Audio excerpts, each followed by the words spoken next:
सुप्रभात बच्चों, मैं सुखमणि सर आप सबको इस वीडियो में स्वागत करता हूँ। आज का हमारा पाठ चतुर्थः पाठः सदैव पुरतो निदेहि चरणम। सदैव पुरतो निदेहि चरणम का अर्थ क्या है? सदैव सदा प्लस एव यानी कि हमेशा ही, सदा मतलब हमेशा, एव मतलब ही, हमेशा ही पुरतो निदेहि। अब पुरतो निदेहि के बीच संधि है, ये विसर्ग संधि है, अर्थात यहाँ पर पुरतः प्लस निदेहि होना चाहिए। तो अब संधि इसलिए पुरतो हो गया। तो पुरतः यानी कि सामने, निदेहि मतलब रखना, चरणम मतलब पैर। अर्थात इस पूरा इस चैप्टर का अर्थ है कि हमेशा कदम आगे रखो। इस पाठ के माध्यम से कवि श्रीधर भास्कर वर्णेकर हमें ये बताना चाहते हैं कि हमारे सामने रोज़ नई नई बाधाएं आती है, नई नई चुनौतियां आती है, परंतु हमें हर चुनौतियों का स्वीकार करते हुए जीवन में आगे बढ़ना है। हालांकि रोज़ हमारे सामने नई नई मुसीबतें आएंगे, लेकिन मुसीबतों से डरकर हमें अपना जो लक्ष्य है, लक्ष्य को नहीं छोड़ना है। हमें अपने लक्ष्य के प्रति बढ़ते रहना है, और चाहे कितना भी मुसीबत क्यों ना हो, कितना भी बड़े चुनौती क्यों ना आए, हमें उसका सामना करना है, उसे लड़ना है, उसे जीतते हुए हमें जीवन में आगे बढ़ना है। ये सीख हमें इस पाठ के माध्यम से लेखक या कवि श्रीधर भास्कर वर्णेकर हमें देना चाहते हैं। तो देखते हैं पाठ में किस किस तरह का चुनौतियों का सामना करते हुए आगे बढ़ने की बात की गई है। चलो चलो चलो चलो पुरतो निदेहि चरणम। चलो चलो यानी कि चलो चलो आगे बढ़ो। पुरतो निदेहि चरणम, पुरतो यानी कि सामने, निदेहि मतलब रखो, चरणम अर्थात चलिए चलिए आगे कदम बढ़ाइए। सदैव पुरतो निदेहि चरणम, सदैव यानी कि हमेशा, पुरतो यानी कि आगे, निदेहि चरणम मतलब कदम रखो। चलो चलो आगे कदम रखो, हमेशा ही कदम आगे रखो। गिरि शिखरे ननु निज निकेतनम। गिरि शिखरे, गिरि शिखरे यानी कि पहाड़ के चोटी पर, पर्वत के चोटी पर, ननु, ननु यानी कि अवश्य, जरूर, निज निकेतनम, निज यानी कि अपना, निकेतन यानी कि घर, अर्थात पहाड़ के चोटी पर अवश्य ही अपना घर है। विनैव यानम नगारोहणम। विनैव अर्थात बिना प्लस एव विनैव, बिना यानी कि बगैर, एव मतलब ही, बगैर ही, यानम, यानम मतलब कोई भी व्हीकल, कोई भी यान, कोई भी गाड़ी, तो बिना किसी यान के ही नगारोहणम, नग प्लस आरोहणम, नग यानी कि पहाड़, आरोहण यानी कि चढ़ना, अर्थात बगैर किसी यान के पहाड़ को चढ़ना है। तो देखिए पहाड़ के चोटी पर अवश्य ही अपना घर है, बगैर किसी यान के पहाड़ को चढ़ना है। बलम स्वकीयम भवति साधनम। जब आप पहाड़ को चढ़ेंगे, क्योंकि आपको पहाड़, आप घर तक पहुंचने के लिए ना कोई साधन है, ना कोई व्हीकल है, ना कोई कुछ है, तो आपको पैदल ही चलना है। आपको पहाड़ को चढ़ना पड़ेगा ना, तो हवा से तो नहीं चढ़ेंगे आप, तो अपने पैरों से चढ़ना पड़ेगा। तब क्या होगा?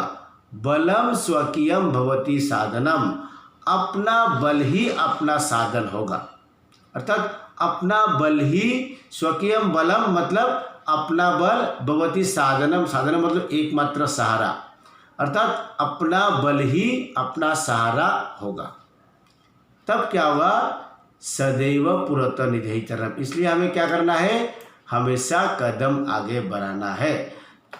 मान लीजिए कि घर पहाड़ के चोटी पर है, तो क्या हमको घर नहीं जाना है क्या? घर तो जाना है, शाम होने से पहले हमको घर पहुंचना है, चाहे कितने भी मुसीबतें क्यों ना है, हमको तो घर तो जाना ही है। इसलिए उस समय क्या होगा? अपना बल ही अपना सहारा होगा। अब ये तो एक पहला बाधा है कि आपका जो घर है वो पहाड़ के चोटी पर है, ये एक बाधा है। दूसरा बाधा है क्या? देखिए, पथि पाषाणः विषमा प्रखराः। पथी यानी कि रास्ते के, पाषाणाहा पत्थर, अर्थात जिस रास्ते से तुम जाओगे उस रास्ते में तो पहाड़ पर्वत है तो पत्थर तो होंगे, वो पत्थर जो है वो विषमा, विषमा यानी कि असमान अर्थात अनइवन। प्रखराहा, प्रखरा यानी कि बहुत शार्प। तो देखो रास्ते के पत्थर, एक तो पहला वादा है कि पहाड़ के चोटी पर घर है, दूसरा वादा क्या है देखो जिस रास्ते में हम जाएंगे उस रास्ते का जो पत्थर है वो बिल्कुल उबड़ खाबड़ असमान है। और प्रखरा, प्रखरा मतलब बहुत शार्प है, बहुत नुकीले है, थोड़ा सा अगर पैर फिसल गया तो पत्थर पर अगर गिरोगे तो पत्थर इतना नुकीला है कि दो टुक हो जाओगे, एकदम कट जाओगे। ठीक है, तो आपको उससे बच के भी जाना है, एक तो पहाड़ के ऊपर चढ़ना है और दूसरा असमान जो और नुकीले पत्थरों से भी बच कर निकलना है। उसके ऊपर तीसरा वादा क्या है देखिए, हिंसा पशवः परितो घोरा। हिंसा यानी कि हिंसक, घोरा घोरा घोरा यानी कि खतरनाक, हिंसक और खतरनाक, पशवः यानी कि पशु, परितो, परितो मतलब चारों ओर। देखो पहले तो पहाड़ ऊंचा है, ऊपर से पत्थर नुकीले और असमान है, और तीसरा क्या है उसके चारों ओर हिंसक जानवर, हिंसक और खूंखार, घोड़ा मतलब खतरनाक, हिंसक और खतरनाक जानवर चारों ओर है। सुदुष्करम खलु यद्यपि गमनम, सुदुष्कर, दुष्कर यानी कि कठिन, सुदुष्कर मतलब बहुत ज़्यादा कठिन, सुदुष्करम खलु, खलु मतलब हो, सुदुष्कर हो यद्यपि गमनम, अर्थात जाना कितना ही कठिन क्यों ना हो, यद्यपि मतलब अगर, गमनम मतलब जाना, अगर जाना कितना ही मुश्किल क्यों ना हो, सदैव पुरत निधि चरणम, हमेशा कदम आगे बढ़ाओ। देखो पहला वादा था पहाड़ बहुत ऊंचा है, दूसरा वादा क्या है उसका जो रास्ते का जो पत्थर है वो असमान और नुकीले है, तीसरा क्या है अगर वहाँ से भी बचकर निकले तो तुम खतरनाक और हिंसक जानवर से तो नहीं बचोगे, मतलब वो तुम्हारा बहुत बड़ा वादा है, लेकिन इतना जाना इतना कठिन ही क्यों ना हो, आपको तो हमेशा कदम आगे बढ़ाना है। उस समय क्या करना है देखिए, जही ही भीतिम, जही ही यानी कि छोड़ दो, त्याग दो, भीतिम, भीतिम यानी कि डर को, अपने मन से डर को त्याग दो, भज भज शक्तिम, भज भज यानी कि ध्यान करना, शक्ति मतलब शक्ति अर्थात अपने अंदर का जो शक्ति है उसको ध्यान करना, अपने मन से डर को निकाल देना है और अपने मन में शक्ति का स्मरण करना है। शक्ति का स्मरण यानी कि तुम इंसान हो, तुम कुछ भी कर सकते हो, अर्थात हमको ये सोचना है कि मैं एक इंसान हूँ और मेरे सामने ये कुछ नहीं है, मैं सबको हराकर मैं आगे बढ़ सकता हूँ, इस तरह का जो शक्ति है ये तुम्हारे मन में बजा बजा यानी कि लाना है। और क्या करना है, जही ही बीतिम, सबसे पहले तो डर को निकालना है, उसके बाद शक्ति का स्मरण करना है। विदेही राष्ट्रे तथा अनुरक्तिम, विदेही यानी कि रखना, करना, राष्ट्रे, राष्ट्र के प्रति, तथा अनुरक्ति, अनुरक्ति मतलब प्रेम, क्योंकि ये जो कवि है श्रीधर भास्कर वर्णेकर एक राष्ट्रवादी कवि है। इस कविता के माध्यम से लेखक कवि देश के जो युवा पीढ़ी है उसे भी ये संदेश देना चाहते हैं कि आप जागो, आप आगे बढ़ो और देश को स्वतंत्र करो, क्योंकि ये जो कविता है वो स्वतंत्रता के पहले के रचा गया कविता होगा, ठीक है, या फिर ऐसा कविता है जो देश में जितना भी मतलब समस्या है उसको एज ए यूथ आपको उसको लड़कर उस समस्या को समाप्त करना है, उसका समाधान करना है। इसके लिए आपको क्या करना है, आगे बढ़ना है और राष्ट्र के प्रति आपको प्रेम रखना है। तो इसका मतलब क्या हो गया, जही ही बीतिम, डर को त्याग करो, भज भज शक्तिम, शक्ति का स्मरण करो, और विदेही, विदेही यानी कि निदेही रखो, राष्ट्र के प्रति अनुरक्तिम, तथा अनुरक्ति मतलब प्रेम, अर्थात राष्ट्र के प्रति अपना प्रेम प्रकट करो। कुरु कुरु सततम ध्येय स्मरणम कुरु कुरु, कुरु कुरु यानी कि करो करो, अर्थात याद करो।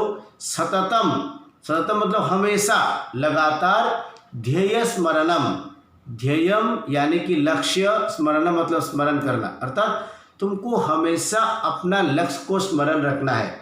अगर मेरा लक्ष्य डॉक्टर बनना है तो डॉक्टर बनने के लिए तो सबसे पहले मुझे बहुत ज़्यादा परसेंटेज लाना पड़ेगा। मान लो कि 90+, 95+ मुझे परसेंटेज लाना पड़ेगा, ये सबसे बड़ा वादा है।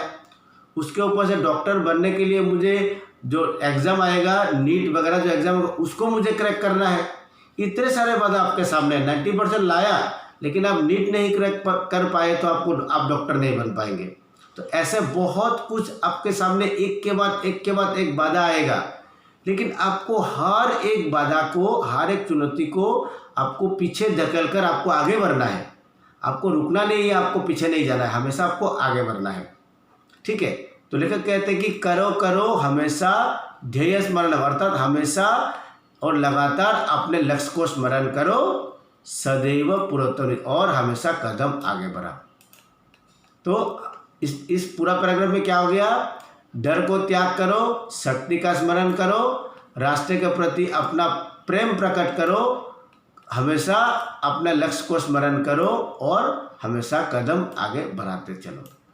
तो बच्चों, आशा करता हूँ कि आप लोगों को ये पाठ अच्छी तरह से समझ में आ गया होगा। अगर कहीं पर कोई भी प्रॉब्लम होता है तो आप इस पाठ को और एक बार, इस वीडियो को और एक बार रिपीट करके देखिए, आपको हर एक वर्ड का मीनिंग समझ में आ जाएगा। तो इस वीडियो को मैं यहाँ पर समाप्त करता हूँ। धन्यवाद।